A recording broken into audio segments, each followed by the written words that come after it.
Make sure to hit that like and subscribe button. Share this with your friends and let me know where you're watching from. Thanks.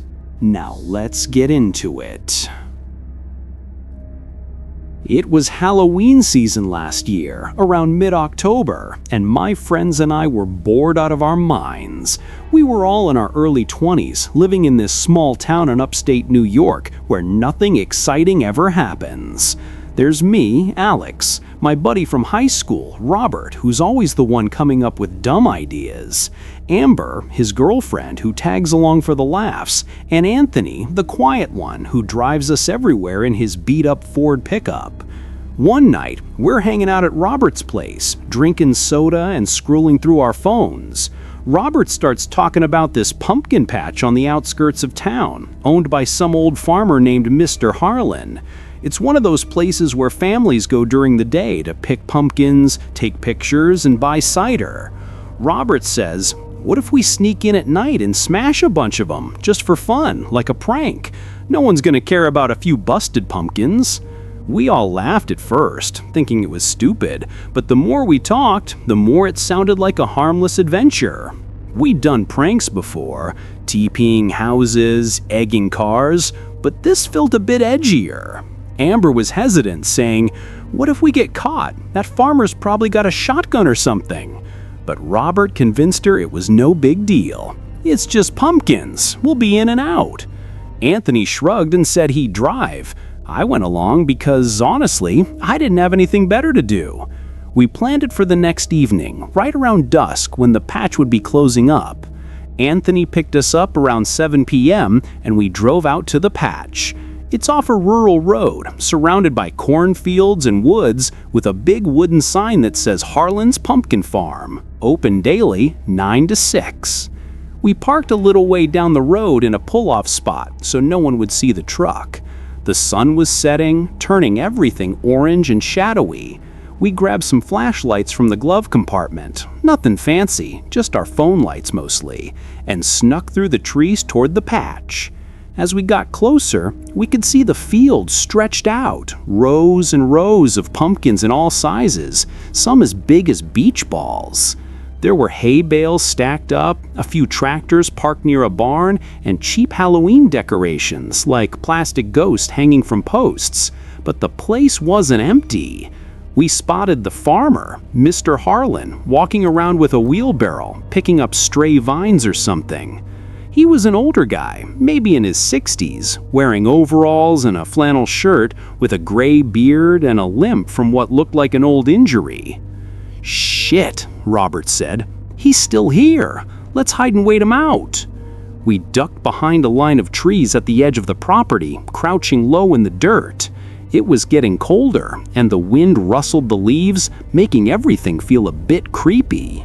We sat there for what felt like forever, probably half an hour, whispering jokes to pass the time. The next day, I checked the local news on my phone. Nothing about a farmer getting hurt or anything. Maybe he was too embarrassed to report it, or maybe he didn't want cops poking around his place. But I couldn't shake the image of his face, that silent fury as he came at me with the knife. What if I hadn't run fast enough? What if my friends hadn't been there? We never went back to that patch or did any other stupid prank like that again. My girlfriend and I always enjoyed going for weekend camping trips pretty frequently. We used to live right inside the Appalachian region in Virginia, so obviously we'd find new places on or near the Appalachian Mountains. Both of us had pretty stressful work lives during the weekdays, so getting out in nature and staying away from home on the weekends really helped us. At the time this happened, we had already been on dozens of camping trips in the Appalachian Mountains, but none of them had ever ended like this. It was Saturday morning, and we decided on a very small 3-mile trail that leads to a nice isolated camping ground on a flatter part of the mountain. We had never been to this specific spot before, but from the amount of reviews the trail had on Google, we assumed it was a pretty well-known trail and campground. We got our bags ready and packed the truck with our camping gear, and then we made our way out there. It was only a 45-minute drive from our house, but as we got closer, it began raining quite a bit. This was pretty normal around the mountains here, so we were used to being out in the rain and it didn't bother us enough to turn around. We pulled up to the trailhead, which was actually just off the side of the road, and we saw one other car parked on the side. We actually expected there to be more people considering the popularity of the trail, but we were glad it wasn't crowded. As we started getting our gear out, my girlfriend pointed out that the parked car's passenger door was cracked open a few inches. We both looked around to see if the owner was nearby, but with no signs of them, I decided to go over and push it closed, as we assumed the owner must have accidentally left it open. The whole passenger seat was soaked from the rain already, but at least it wouldn't get any worse. I came back to our car to grab my stuff, and then we both started making our way down the trail. We talked about how weird it was that the door was open, and how most people would probably notice that their car wouldn't even lock due to the open door. It's worth mentioning too that it was clearly a pretty expensive newer car, which just made it more strange. Anyways, the rain started picking up at this point, so we began walking faster so we could get to the campsite and set up our tent. I want to say it took us about 2 hours to get to the end, as it was mostly uphill. Once we were there, the first thing we noticed was a tent, already set up in the middle of the flat area. It was pretty small, definitely a one-person tent. We figured they were probably in there sheltering from the rain, so we went to a far corner of the site and set up our tent there. We sat inside for an hour eating some food we brought and laying some of our stuff out to dry before hearing voices outside. The rain hitting the tent was too loud to hear what they were saying, so I unzipped the front and looked out. I jumped a little bit, as there were 2 men kneeling down and looking at us from just a couple feet away, but then they smiled and introduced themselves. They said they were staying in the tent in the middle and that they'd been here a few days. I quickly introduced my girlfriend and I, and told them that we were just here for the night. Then they headed back, and I zipped up our tent and looked at my girlfriend. The whole interaction seemed a little off, and they seemed to be acting a little strange. I noticed that both of the men were wearing tightly fitted jeans and regular t-shirts, and their tent was way too small to be fitting 2 full-grown men. It really just didn't seem like they were here camping or hiking, and definitely not for a few days like they had said. We decided to leave the zipper partially open so we could keep an eye on them just in case. Another hour went by, and we didn't see anything unusual. Actually, we didn't see anything. I guess they were just cramped up in their tent the whole time. Anyway, it was pretty dark out at this point, so we decided to call it a night and get our sleeping bags ready. I zipped the tent back up and lay down next to my girlfriend. I must have fallen asleep pretty fast though, because I didn't even remember anything after laying down. But I woke up a few hours into the night having to use the bathroom. It was still raining, so I put on one of my cheap plastic rain ponchos so that I wouldn't have to go back to bed soaked. Then I headed out a few feet behind our tent and behind one of the trees. But through the rain, I could hear voices. It was really hard to tell where they were coming from though. I turned my head all around, looking in every direction as I started to get a little paranoid, but I didn't see anyone. Then I looked over at the small tent in the middle and noticed the front zipper was open. It was hard to see in the darkness and through the rain, but I was pretty sure that nobody was in there. I knew that the men had told me that they were staying the night in the tent, so this started to get me even more worried. I ran over to my tent and shook my girlfriend awake and told her about the situation. She was clearly tired, but I could tell she was just as worried as I was. As we were discussing what to do, we both heard it, voices coming behind our tent. I wasn't sure what to do, but I knew sitting in the tent didn't feel very safe anymore. I told my girlfriend to pack the bags quickly and be ready to leave if we had to. Then I grabbed a small pocket knife and quickly got out and looked over at the trees. I saw the 2 men from earlier standing there just a few feet from our tent. I remember this moment very clearly, as both men looked at me with absolutely no emotion. They didn't make any facial expressions or even move at all. I knew at that moment that these men were planning on doing something horrible. They were not scared of me at all. A second later, my girlfriend looked out of the tent, which took me out of my state of shock, and I yelled at her to go, pointing at the trail back down the mountain. I followed after her, leaving my bag in the tent behind. I looked back just as we made it to the edge of the campsite, and the 2 men were still standing there. They didn't even try to chase us or anything. They just stood and watched us as we ran away in total fear. I'd say we were full-on sprinting for 10 minutes before slowing down and walking quickly for the rest of the way. When we got back to the car, we saw the other parked car was still there, but the passenger door was open again. I immediately drove us down to the nearest gas station, where we called the police and were met by them a few minutes later to talk about what had happened. A few days passed, then we got a lot more information, and it made everything even more terrifying. When an officer went down to investigate the area, they found that the car belonged to an older man who had recently been filed as missing. All of the belongings from the car had been stolen, and they were able to confirm that the tent on the campground was the old man's as well. They didn't find the two men though, and they didn't find any real evidence other than their shoe prints. The old man wasn't found either, and as far as I know, he still has never turned up. This made my girlfriend and I both feel sick, knowing that we could have been just seconds away from something horrible. I guess we'll never know for sure what those two men were actually up to, but I think we can all make a pretty good guess based on the whole situation.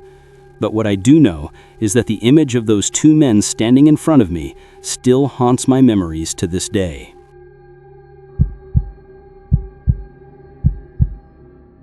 I've always been a really private person. That's part of the reason I've waited so long to put this story out there. I can't think of many worse things than this story getting traced back to me somehow.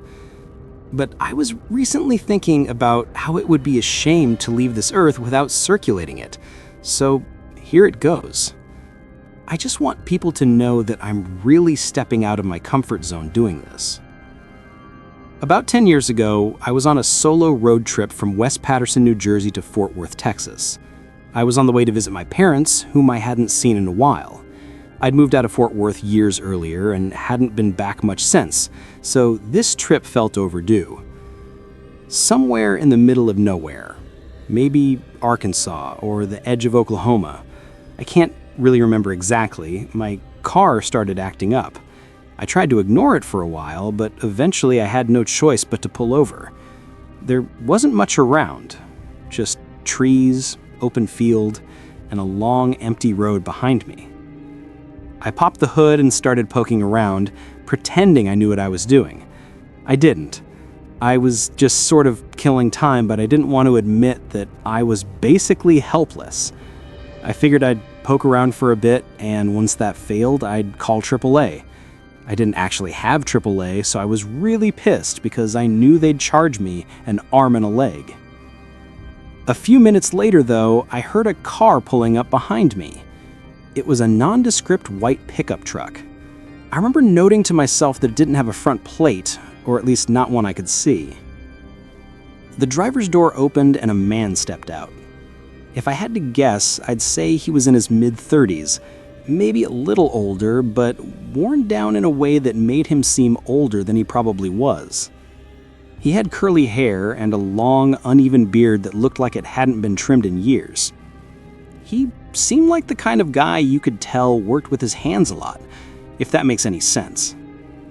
He honestly kind of looked like an older version of me. Same build, same height, same hair color, just a bit less well-groomed than I am. He walked over slowly, giving my car a once-over as he approached. He didn't ask if I needed help so much as assume it. Before I even said anything, he was already leaning over the engine like he knew what he was doing. I spoke up and told him what happened, thanking him for stopping to help me. He told me he was a mechanic, and based on how quickly he got to work, I didn't question it. I was already thinking about how I could repay him for the help when he said something that kind of surprised me. After a minute or two of fiddling, he stepped back and gave the engine a look that didn't exactly inspire confidence. He muttered something about needing a compression tester. Apparently, without it, the car wasn't going to start no matter what. Then he glanced over to his friend, another mechanic, might be able to bring one over.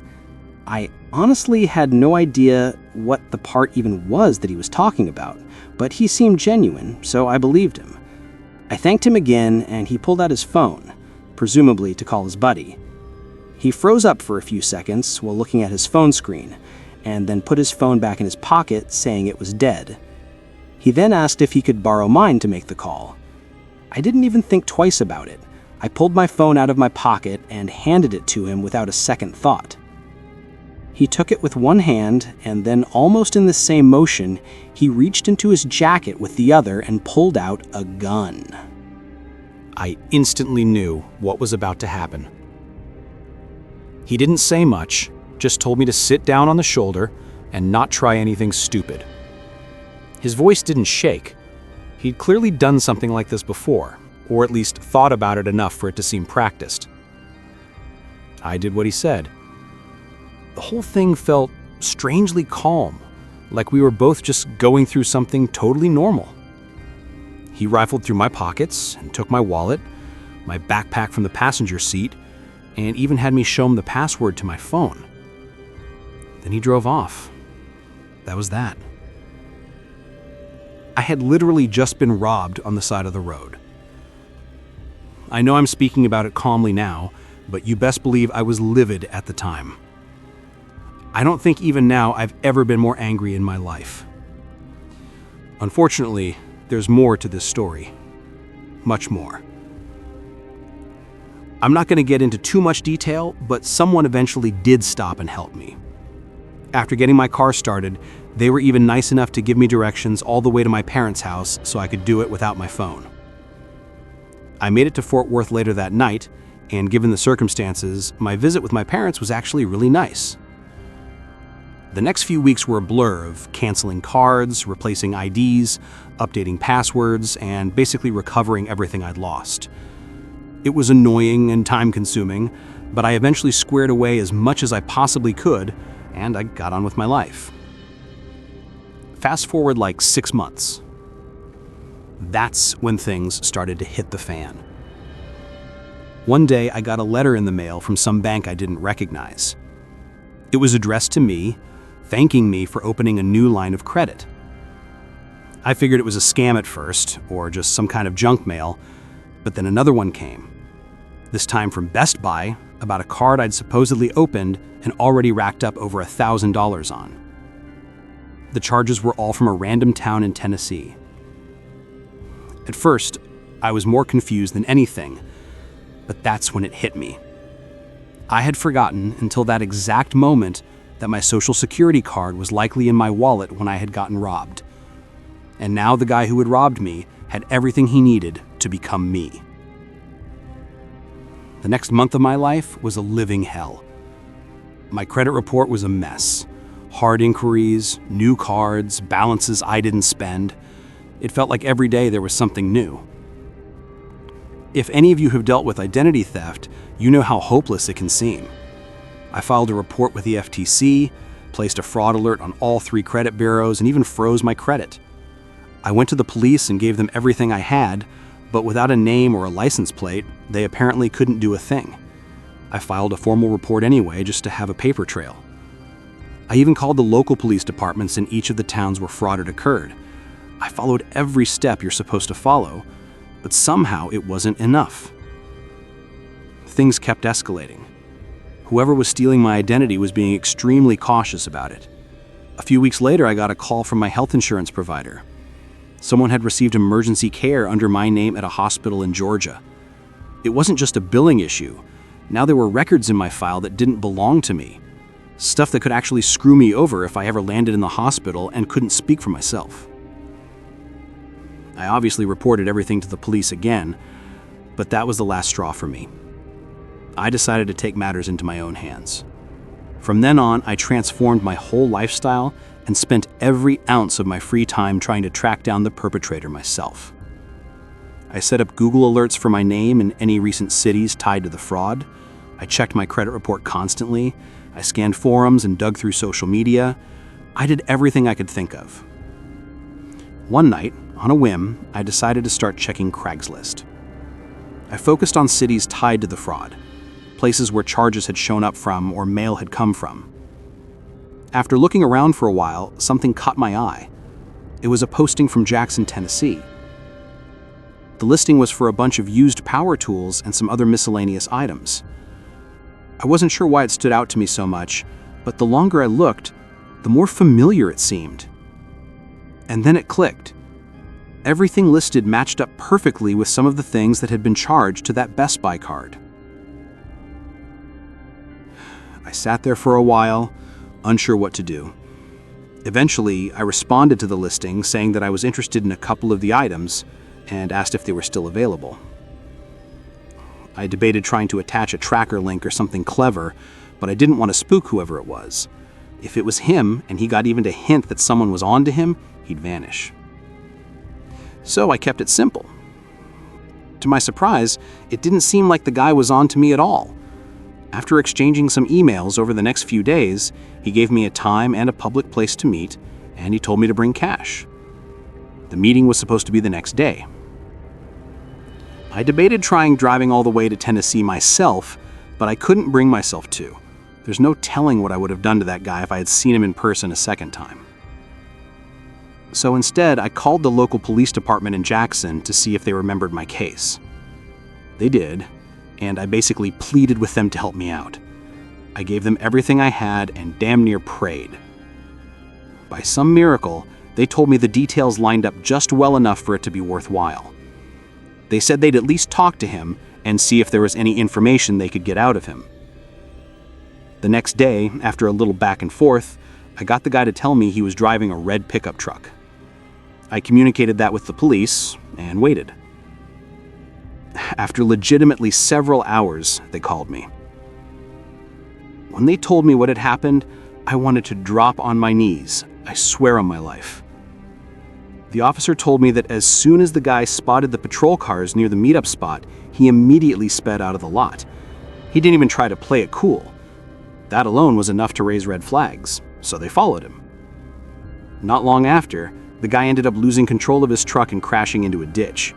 It wasn't a major accident, but it was enough to get officers legally involved beyond just casual questioning. According to them, he was a total wreck, visibly shaken, panicking, talking in circles. You get it. As soon as they even mentioned the Best Buy items, he folded. He admitted he didn't know where the stuff had come from, that it wasn't his, and that a friend had given it to him and he had independently decided to resell it. It could not have been more perfect. The guy ratted out his friends, and with his cooperation, the police were able to acquire enough evidence to arrest the real perpetrator.